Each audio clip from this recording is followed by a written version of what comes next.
ولما جاء عيسى بالبينات قال قد جئتكم بالحكمة ولأبين لكم. الحمد لله رب العالمين والصلاة والسلام على عبد الله ورسوله نبينا محمد وعلى آله وصحبه أجمعين أما بعد. So before we start the Tafseer class today, I'd just like to make a small announcement, inshallah, that from next week, starting on Tuesday, Bulugh al-Maram classes will start again with the fiqh of fasting, because now we came close enough to Ramadan that inshallah we will finish Kitab al-Siyam before the beginning or the end of Ramadan, inshallah. And the new class time for all the classes starting on Tuesday is going to be around about 6 p.m. That means after Maghrib. We pray Maghrib, we'll set up the cameras, we'll set up the connection, and then we will start, inshallah. So it could be 5:45, it could be around 6 o'clock, inshallah, depending on the time of Maghrib. So for Dubai time, that is going to be, at the moment, that's going to be 10 o'clock, and it will change to be 9 o'clock when the clocks change, inshallah. That will be for Tafsir next week as well. And the reason for that is because it's getting very late now with Isha. We're finishing sometimes 9 o'clock UK time, which is like 1 in the morning for the guys who are watching in Dubai. So it's getting a bit too late for them. And inshallah, 5, 6 o'clock, by the time we do 6 o'clock, it's late enough, inshallah, that everyone can still attend. So we started a new surah today, which is that we started Surah Al Burooj. And that is the statement of Allah Azza wa Jal, وَالسَّمَاءِ ذَاتِ الْبُرُوجِ. Again, as is the case in many of the surahs in Juz'u Amma, Allah Azza wa Jal begins with, and in fact in the Mufassal generally, Allah begins with a qasam, by swearing by something. And Allah swears by the heavens. وَالسَّمَاءِ. And the heavens we spoke already when we spoke about Surah Al-Tariq, how huge the heavens are. And I told you about that time when I went, and I remember going to that museum that tells you about the universe, and subhanallah, all of the how the stars and how far away they are and how huge the universe is. Wallah, it's something that is worthy of being sworn by for Allah subhanahu wa ta'ala to swear by. And Allah Azza wa Jalla swore by the heavens and described it as Dhatil Buruj, having Buruj. Now again, here, what I think it is best to do is to start by looking at the word Buruj. What does it really originally mean in Arabic? What does the word Buruj originally mean in Arabic? Originally, the core meaning of the word is al-dhuhur wal-inkishaf. For something to be prominent and uncovered. And that's why Allah said in the Quran about the women, وَلَا تَبَرَّجْنَ تَبَرُّجَ الْجَاهِلِيَّةِ الْأُولَى. Do not expose yourselves and uncover yourselves the way that the women used to expose themselves and uncover themselves in Jahiliyyah before Islam. And Allah used the word tabarrajna from the word, the ba, the ra and the jeen, the same word that buruj comes from. So we said that the original meaning of the word is al-dhuhur wal-inkishaf, something being prominent and uncovered. But the Arabs usually use the word buruj for things like al-qusur, fortresses, palaces, the al-hisn, the fortress, that the army hides in. These are the kind of words that they would describe with Al Burooj. Today we tend to use it for a tower, right? We say the Burj Khalifa, for example. But the word Burj in itself is something which is prominent and something which is on display, and something which is higher than the other, more prominent or more obvious than the other things. So this is why they call towers al-Burj, and palaces are also called Burooj, and likewise fortresses are also called Burooj. Some of the scholars of Tafsir, when they came to this word Burooj, they just said An-Nujum, the stars. And generally, yes, the word Burooj is referring in some way to the stars.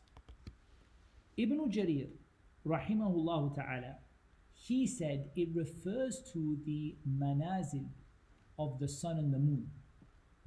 Now, this, to be honest, if you're not familiar with the night sky and you're not familiar with the sun and the moon, this can be a bit of a difficult one to explain.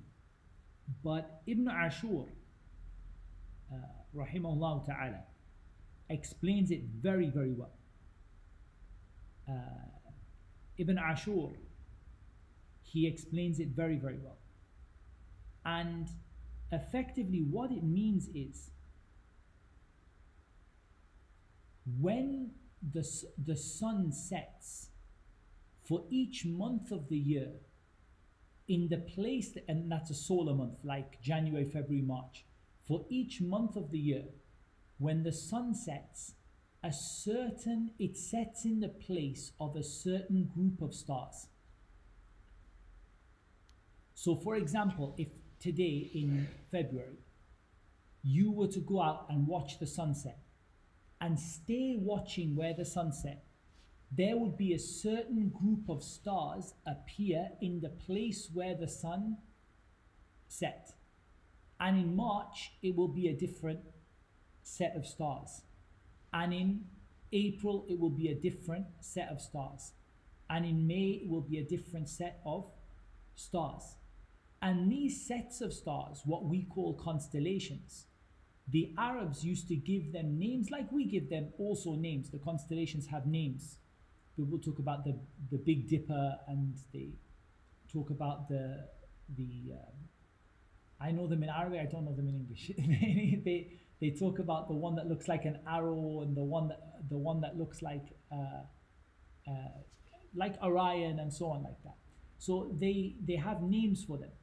And the Arabs generally used to do this, that they would, when they would see something that was in the outline, and what it means by these shapes is, if you were to, like Ibn Ashur describes it, if you were to draw a line between these stars, it would make the outline of a shape. Like an outline of an arrow, the outline of a scorpion, al-aqrab, and so on. So they named these constellations with these names of what the outline looks like. And it looks like the sun, because the sun doesn't set in one place. We know the sun rises in the east and sets in the west, right? But when the sun sets, it doesn't set in exactly the same place every time. So each solar month, that is like January, February, March, April, May, each solar month, it sets in a different position, and the stars you see, which don't move, are a different set of stars, a different constellation of stars. So why I'm saying this is, we're going to get there, is because it looks like the sun is going into its own fortress or its palace, and it goes into a different palace every month. And from here, Ibn Jarir said this is the meaning of وَالسَّمَاءِ ذَاتِ الْبُرُوجِ, because it looks like the sun is setting itself into, like it's falling in between those stars, and that's its place, that's its home for that month.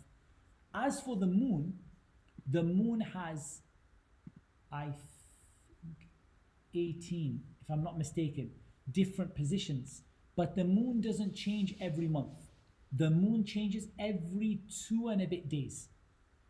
Every 2 and a bit nights, the moon appears to set in a different place. And there are obviously 2 nights where you don't see the moon at all. But it appears that the moon is setting in the place of the different stars. So now we measure this in, I don't know, we measure it in degrees and things like that. We say that the sun is rising at this many degrees, the sun is setting at this many degrees west, and so on. But in the past, they used to measure this by the star in line with which star? The sun is setting in line with which star? And these groups of stars, these constellations, groups of stars, that this is what Ibn Jarir said is meant by Al Burooj. And generally speaking, the statements of the scholars of tafsir are not the same on this, but they are all around the stars and the constellations. All around the topic of stars and constellations, generally speaking. So Allah subhanahu wa ta'ala swore by as-sama, the heavens, and Allah azza wa jal swore by Al Burooj, which is the something that the heavens have, which are the constellation of the stars, or the different places that the sun and the moon set each, for the moon each couple of days, and for the sun every solar month. Ibn al-Qayyim also agreed with Ibn Jarir rahimahullah ta'ala, and he said Surah Al Burooj التي تنزلها الشمس والقمر.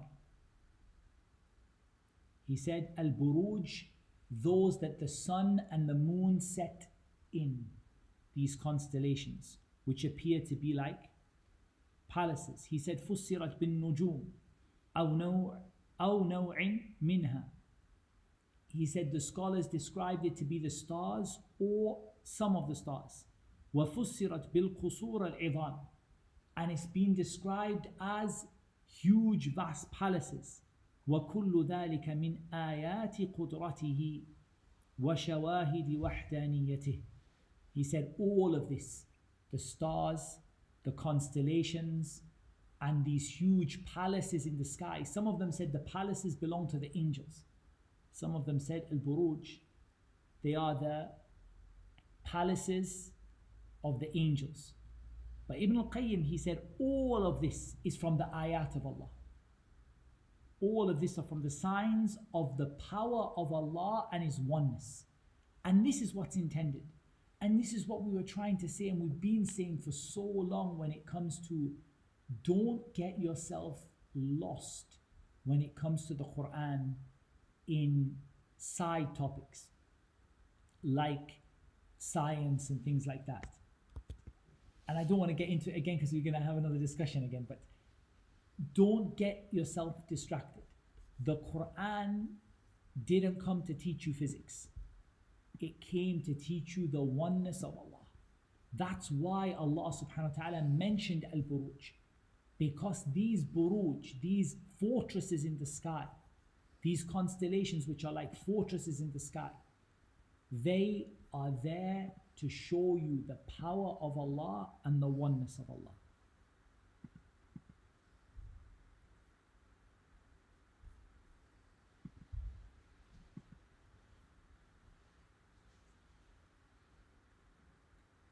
And then Ibn al-Qayyim, he said, and he brought another reason in there, that these constellations in the sky, these palaces in the sky, they are the way we can tell the directions and the way we can tell which place we are in, right? Because the circular nature of the world, the way the world is, the sky doesn't, you can't distinguish one bit of the sky from another, right? You can't tell what's the difference between that bit of sky and that bit of sky. They all look the same. But when you see the Burooj, the constellations, you can see in which place are you. You can check the Qibla direction, you can check where you're going. And that's one of the 3 reasons for which Allah created the stars, right? So Allah created the stars for 3 reasons. Number one, Allah created the stars to decorate the sky. وَلَقَدْ زَيَّنَّا السَّمَاءَ الدُّنْيَا بِمَصَابِيحَ وَجَعَلْنَاهَا رُجُومًا لِلشَّيَاطِينِ. We have certainly decorated the lowest heaven with lamps. So Allah made the sky زِينَةً لِلسَّمَاءِ الدُّنْيَا, as a decoration for the lowest heaven. And Allah made the stars as a decoration for the lowest heaven. Allah made the stars رُجُومًا لِلشَّيَاطِينِ, to strike the shaitan who tries to hear from the angels. And Allah made the stars وَهُوَ الَّذِي جَعَلَ لَكُمُ النُّجُومَ لِتَهْتَدُوا بِهَا فِي ظُلُمَاتِ الْبَرِّ وَالْبَحْرِ. Allah made for you the stars so you could find your way in the night, in the darkness of the sea and the darkness of the land. When you're traveling at night, your Qibla direction, which way you're heading, how to get home, all of it you can see from Al Burooj. So we said, generally speaking, that Allah subhanahu wa ta'ala doesn't swear by something except something which is very, very huge in the sight of Allah subhanahu wa ta'ala. And then Ibn al-Qayyim rahimahullah ta'ala, he said, وَيَسْتَحِيلُ أَن يكون فاعلها غير قادر ولا عالم ولا مريد ولا حي ولا حكيم.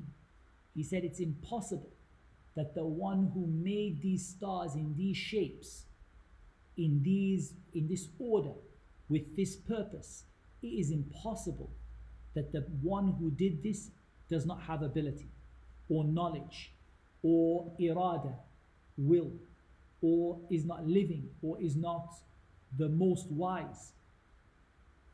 وَلَا مُبَايِن لِلْمَفْعُولِ, nor is and not separate from his creation. This is all impossible.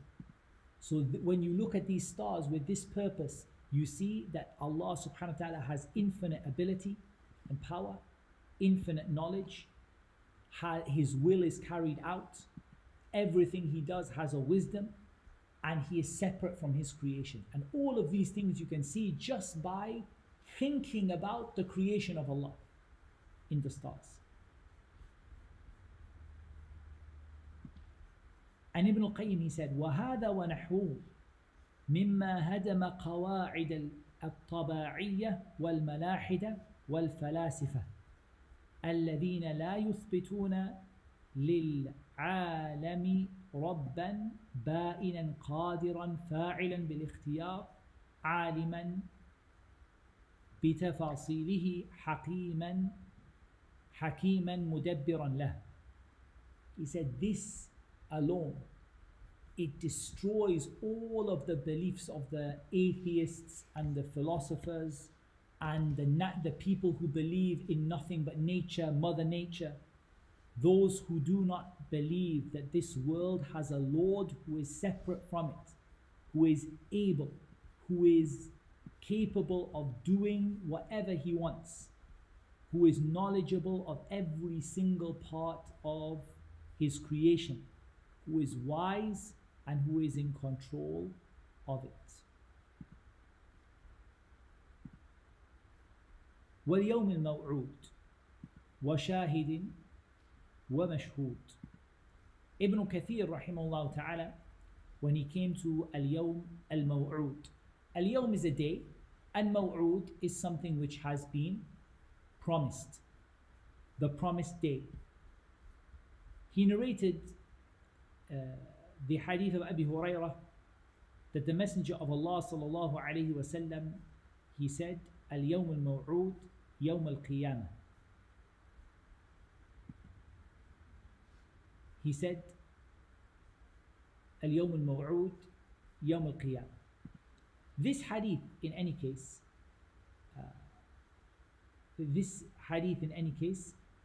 the hadith is not unanimously agreed upon its authenticity. There are issues regarding the authenticity of the hadith. But the fact that Al-Yawm Al-Maw'ud is Yawm Al-Qiyamah, this is by agreement of the scholars. Everybody agrees that Al-Yawm Al-Maw'ud, the day which has been promised, is Yawm al-Qiyamah. وَشَاهِدٍ وَمَشْهُودٍ. This is where the scholars of tafsir, they differed considerably. Shahid is a witness, and mashhood is that which is witnessed. In the hadith that Ibn Kathir narrates, he said, وَشَاهِدٌ يَوْمَ الْجُمُعَةِ. He said that the shahid is the day of Jumu'ah, and the sun has not risen. وَمَا طَلَعَتِ الشَّمْسُ وَلَا غَرَبَتْ عَلَى يَوْمٍ أَفْضَلَ مِنْ يَوْمِ الْجُمُعَةِ. And the sun has not risen nor set upon a day better than يوم الجمعة. وفيه ساعة لا يوافقها عبد مسلم يسأل الله فيها خيرا إلا أعطاه إياه ولا يستعيذ فيها من شر إلا أعاذه ومشهود يوم عرفة. This hadith mentions that the shahid, the witness, is the day of Jumu'ah. And there is no day which the sun has risen upon which is better than the day of Jumu'ah. And in it there is a period of time, and the word sa'a doesn't mean hour, a space of time, a piece of time, in which any Muslim who makes dua, their dua will be given to them. And in this hadith it's mentioned, wal mashhood, that which is witnessed is the day of Arafah. This hadith is narrated from the Prophet ﷺ, but the correct opinion is that it's from the statement of Abi Hurairah. As Ibn Kathir, he said, وَرُوِيَ مَوْقُوفًا عَلَى أَبِي هُرَيْرَةَ وَهُوَ أَشْبَهُ. It's more correct to be from Abi Hurairah rather than the Prophet ﷺ. The hadith that there is no better day than Jumu'ah, this is authentic from the Prophet ﷺ. But the fact that the shahid is the day of Jumu'ah and the mashhood is the day of Arafah, this is not something which the scholars agree upon, and in fact there are more than 10 different opinions about what it means. In this hadith it mentions that a shahid is the day of Jumu'ah and that the mashhood is the day of Arafah. However, as we said, this is not an authentic hadith from the Prophet ﷺ, and Allah knows best, but rather it's more likely to be from the statements of Abi Hurairah radiyallahu anhu.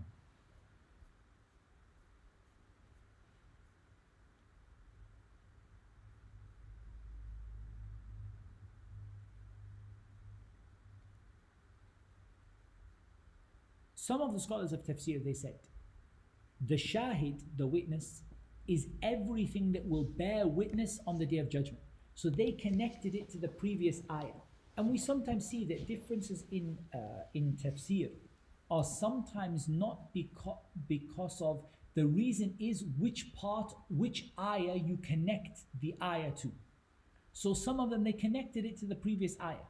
وَالْيَوْمِ الْمَوْعُودِ وَشَاهِدٍ وَمَشْهُودٍ. So they said the shahid is the shahid Yawm al-Qiyamah. And there are many things that will testify Yawm al-Qiyamah. Your hands and feet will testify. The angels will testify. The scribes on your left and your right will testify. The land will testify. The places the people prayed in will testify. Different people from creation will be brought to testify. So they said the shahid is the shahid Yawm al-Qiyamah. And the mashhood are the people who will be present Yawm al-Qiyamah. Those who will witness the day of Yawm al-Qiyamah, and all the people who are present on that day. All of creation who are present on that day. And some of them said that the shahid is the day of Jumu'ah, because the day of Jumu'ah will bear witness for the actions that are done on it. So the people who do actions, good deeds on the day of Jumu'ah, the day of Jumu'ah will be a witness for them, Yawm al-Qiyamah. And as for Yawm Arafah, they said it is mashhood in Yawm Arafah because the people witness the Hajj there. They all come and they witness the Hajj there. And everybody who performs Hajj has to witness the day of Arafah. Some of them said this is the opinion of most of them. And it said Ash-Shahid is Yawm al-Nahr, that the witness is the day of Eid, Eid al-Adha. And Sa'id ibn Musayyib, he said it's the day of Tarwiyah, the 8th day before Hajj, or the eighth day of the Hijjah, and that the Mashhood is Yawm Arafah, and so on. And some of them said the Shahid is Yawm Arafah, and the Mashhood is Yawm al-Nahr. So they also differed a lot around this, that is it one of them is Eid day, one of them is Arafah, the other one is Arafah, then the other one is Eid, or one of them is Jumu'ah and one of them is Arafah, or one of them is one and one of them is the day of Eid. And some of them said the Shahid is the Prophet sallallahu alaihi wasallam, because of the statement of Allah Azza wa Jal, فَكَيْفَ إِذَا جِئْنَا مِنْ كُلِّ أُمَّةٍ بِشَهِيدٍ وَجِئْنَا بِكَ عَلَى هَؤُلَاءِ شَهِيدًا. How will it be when we bring for every nation a witness and we make you a witness over everything, over all of them? So they said this is a proof that the Prophet ﷺ will be a witness. And the statement of Allah Azza wa Jalla, Ya ayyuhan nabi, inna arsalnaka shahidan wa mubashiran wa nadhira. We sent you as a witness and a bringer of glad tidings and a warner. And some of them, the ones who said this, they said al-mashhood is the ummah. And they are the ones the Prophet ﷺ will witness for. And some of them said al-mashhood is Yawm al-Qiyamah, and the same as al-Yawm al-Ma'ud.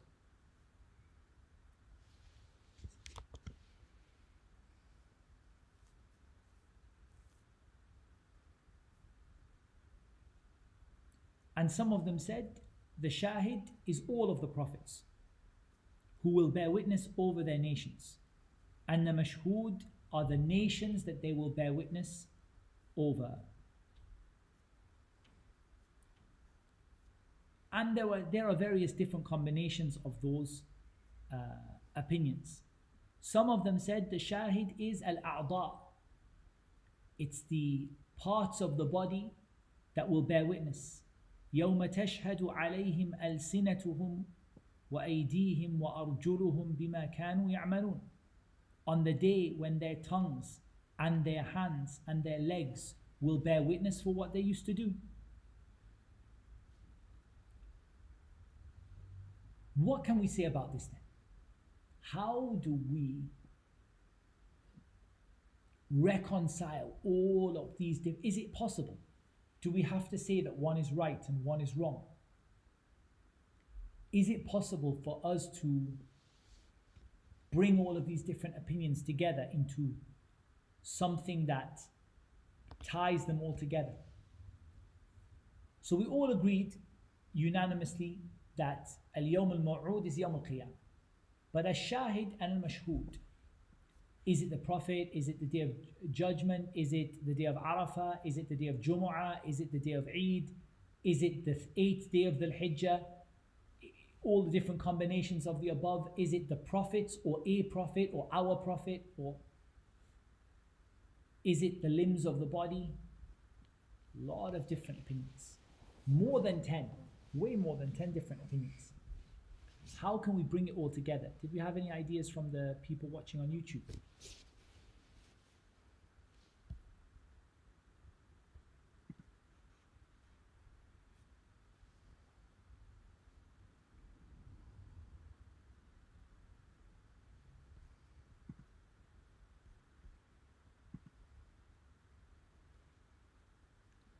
Could be all of these things. They're all witnesses. They're all great enough for Allah to swear by them.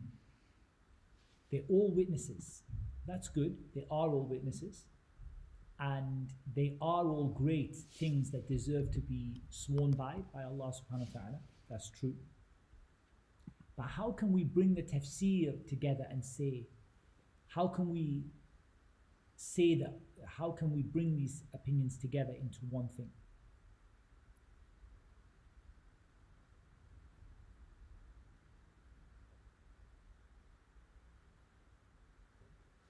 can choose from them.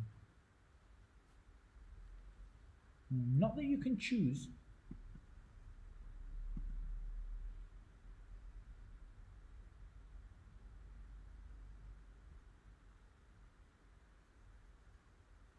What we say here is that it's possible to say, and I'm not gonna say this is, but it's possible to say that all of these opinions are examples rather than the tafsir, the comprehensive tafsir of the ayah. That each person who gave an opinion simply gave an example of a shahid and a mashhud. That is great, that is deserving of being sworn by. They gave an example. And actually, the meaning of the ayah is every shahid which is azim and every mashhud which is azim inda Allah. Every witness which is great in the sight of Allah and everything which is witnessed. But there is something more than that a little bit, because that's a bit vague. But there is something more than that.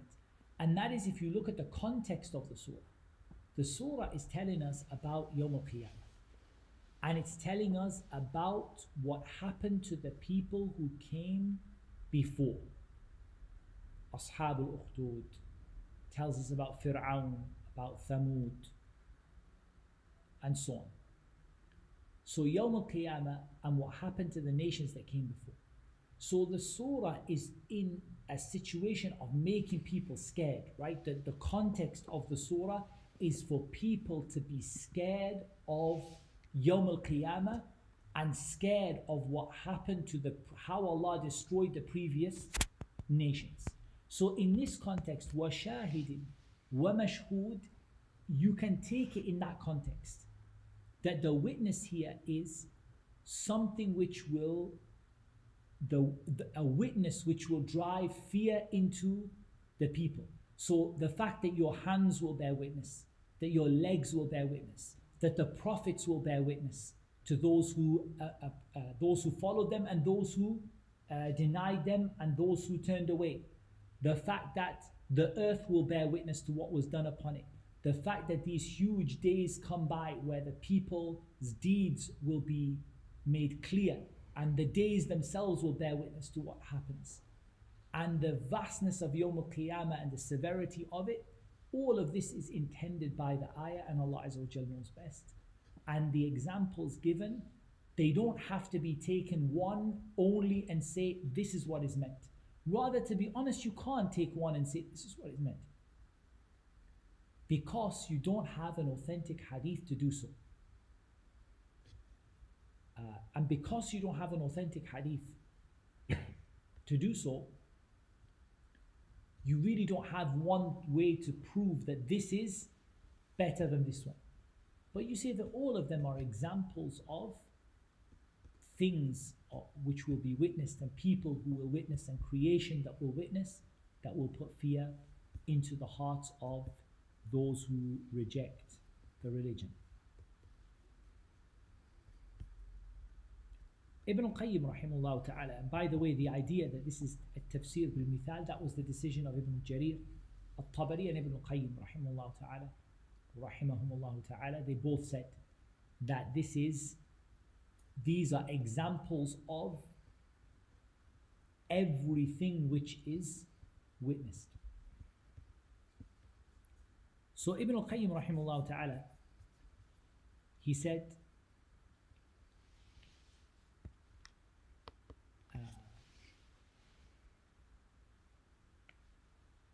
or he mentioned many points of benefit, to be honest. So for example, from the things that Ibn al-Qayyim he mentioned on this, he said, then Allah Azza wa Jal swore by al-Yawm al-Maw'ud, which is Yawm al-Qiyamah. And he said, وَهُوَ الْمُقْسَمُ بِهِ وَعَلَيْهِ. It is what Allah Azza wa Jal swears by, and it is also the thing which is intended by the oath. And the intention behind it is to make the people fear Yawm al-Qiyamah and what will happen Yawm al-Qiyamah. And he mentioned by the agreement of all of the prophets unanimously call their people to believe in the last day. And what the servants know from Allah's wisdom and Allah's might and power, that negates that they would be left suda, without any guidance or without any recompense, or that Allah created them for no reason. And with other things from the clear evidences that clearly show that the day of judgment will happen, and that what will happen to the enemies of Allah Azza wa Jal on that day, and that Allah is able to resurrect people. And he mentioned that therefore Allah Azza wa Jal, swearing by this, and likewise and the fact that Allah subhanahu wa ta'ala swears by this, this is something which is repeated regularly within the Quran. He said then Allah subhanahu wa ta'ala swore by ash-shahid wal-mashhud, the witness and that which is witnessed.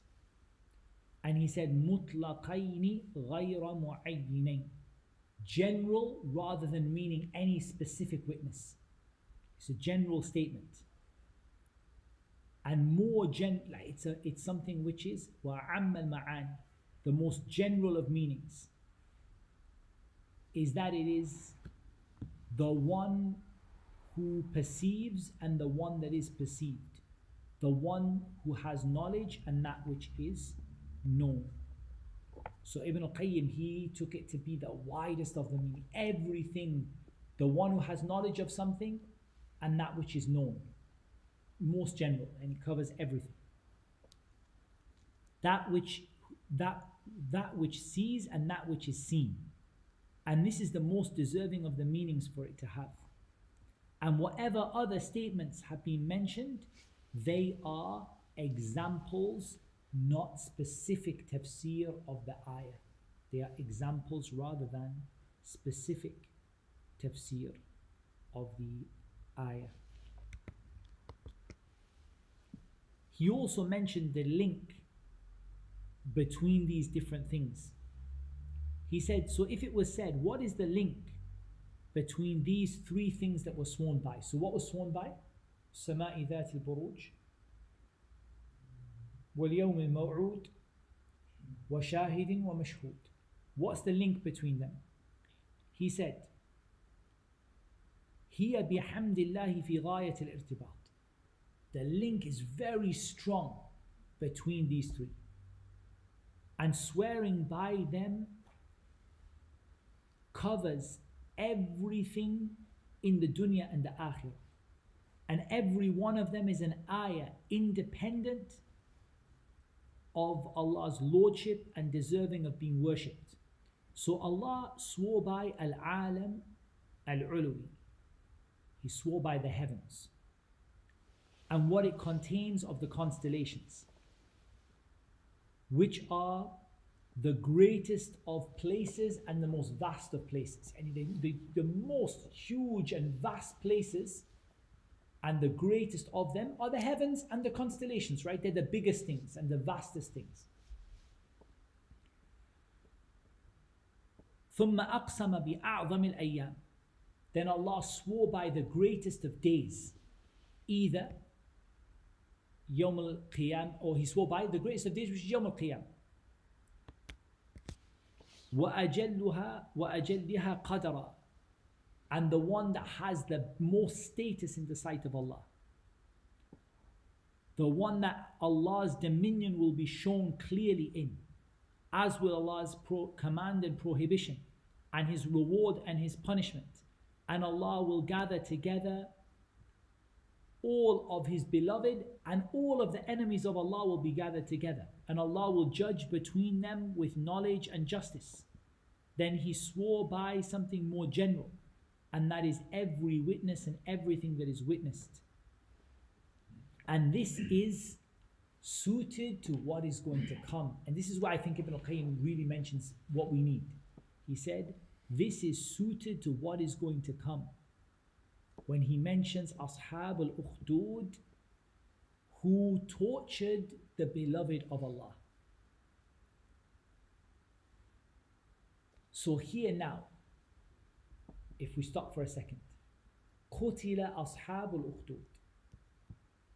We're going to talk about them in the next lesson, inshallah. But these were a people who tortured the beloved of Allah. They tortured Allah's beloved servants. Look at what Allah subhanahu wa ta'ala said. He swore by the heavens. He swore by Yawm al-Qiyamah. And he swore by everything that witnesses something and everything that is witnessed. And then he spoke about Ashab al-Ukhdud, a people who tortured Allah's awliya, the beloved of Allah. Look at the relationship between ash-shahid wal mashhud. That what they did to the believers is mashhud, it was witnessed. And there is a shahid. There are people, there are angels who witnessed it. Allah subhanahu wa ta'ala witnessed it. And all of that will come back to what? Yawm al-Qiyamah. All of that will come back to, be seen and be accounted for, Yawm al-Qiyamah.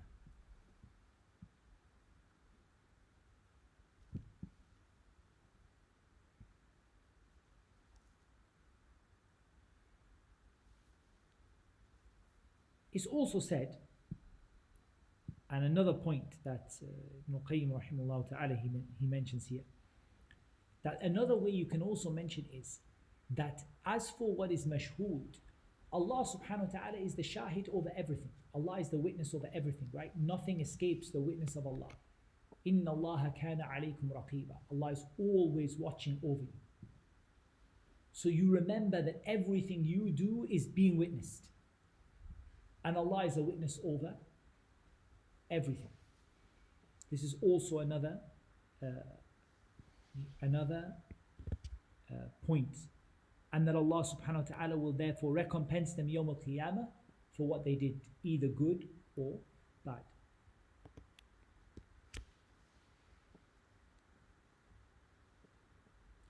He mentioned other points as well. From those things which will bear witness, he mentioned that the speech of Allah is witnessed. Inna Qur'an al-Fajr kana mashhuda. The Qur'an of Fajr is witnessed by the angels. The angels of the day and the angels of the night.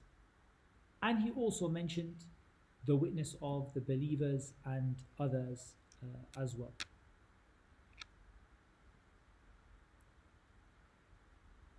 He said, and better than this is to say that this oath is an oath that doesn't need an answer to it. Do you remember we always talk about Jawab al-Qasam? We talked about what is Allah swearing for?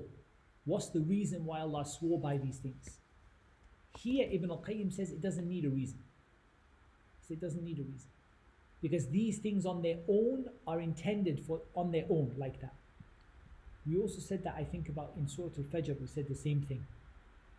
That here, there is no reason needed, there is no answer needed or no statement needed. Because in of itself, the message is contained within the oath. That everything you do is witnessed. That you will be asked Yawm al-Qiyamah about what you've done. That every good will be seen, that everything evil will be seen and will be accounted for, and that the one who created the vastness of the heavens and the constellations of the heavens is the one who is able, and the one who has the knowledge, and the one who has the power and the might and the justice and the wisdom to resurrect you, to bear witness to what you have done, to bring witnesses for what you have done, and to take you to account for it. And that is the summary of the first few ayat of Surah Al Burooj, and that's what Allah made easy for us to mention this evening. Did we have any questions about what we said? Is there anything that didn't make sense? We give them 10 seconds because it takes them 10 seconds for the message to reach. It's easy to see how they show the power of Allah, but how do they show oneness? How do they show the oneness of Allah? How do they show the oneness of Allah subhanahu wa ta'ala? So the oneness of Allah, remember, the oneness of Allah comes under three different categories. It comes under the lordship of Allah, the names and attributes of Allah, and the right of Allah to be worshipped. But let's keep it more simple for this question. I'm going to mention only two categories. That which relates to knowing Allah and that which relates to worshipping Allah. So we're going to put names and attributes and lordship together. And we're going to say that the oneness of Allah can be broken into two categories. Knowing Allah and affirming and believing in that, and worshipping Allah alone. Okay? You with me so far? Alright. Here, everything which is from the lordship of Allah and knowing Allah leads you to worship Him alone. Because when you see the vastness of this universe and the signs of Allah in it, when you see these signs and the signs of Allah Azza wa Jal, which relate to His knowledge and His power and His control and His supremacy, this naturally leads you to worship Allah alone. You can't have any other conclusion. How can you worship, for example, a rock or a stone or a tree or a star when you know that Allah subhanahu wa ta'ala created the heaven and everything that's in it, right? So it leads to the worship of Allah Azza wa Jal alone. But in reality, these signs are signs that relate to knowing Allah. Okay, so they fall under Tawheed al-Rububiyyah, generally speaking, or what we call Tawheed al-Ma'rifati wal-Ithbat, the oneness of Allah in knowing Him and affirming that knowledge, what you know about Allah, that Allah is the only one who created this, and that Allah didn't leave you without a purpose, and that Allah subhanahu wa ta'ala, everything that He does has wisdom. And what does that lead you to? What's the next step? You have to worship Allah alone. Anyone who knows what Allah Azza wa Jal has created and what Allah subhanahu wa ta'ala has done in this universe and what Allah has set for us, they have no choice but to worship Allah alone. Because they know that nothing else created this and nothing else controls it and nothing else has the power or the knowledge or the wisdom or the justice to do what Allah subhanahu wa ta'ala does. And so it forces them, by default, you have to worship Allah alone. And that's why we say that knowing Allah, it makes you, or you have to, the next step is, when you know Allah, you will worship Allah alone. Because you'll realize that nobody is who Allah is and nobody does what Allah Azza wa Jal does. And then also, from here, when we talk about the punishment of Allah, again, when you know that no one punishes except Allah, and no one rewards except Allah, and that the ultimate reward and punishment Yawm al-Qiyamah will be from Allah subhanahu wa ta'ala, and that no one will have any say in that, then again, you have no choice but to ask safety from Allah and to turn to Allah in worship and seek Allah's protection and to accept Islam and so on. I hope that made sense. I have a general question.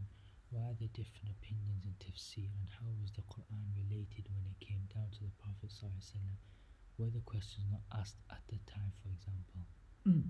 So this question that was asked, excellent question, is asked about why these different opinions came in tafsir. Now this is a big topic, so usually when I get asked big topics, the way I answer them is I'll answer in a short way and I'll refer you to where you can find a bigger answer. So the full answer, it's usually discussed in usul al-tafsir, the principles behind tafsir. So tafsir has some principles, which means that we don't just make tafsir how we like. We don't just open the Quran and say, oh, I think this means this, I think this means this, I think that means that. You have a science which teaches you how to make tafsir of the Quran.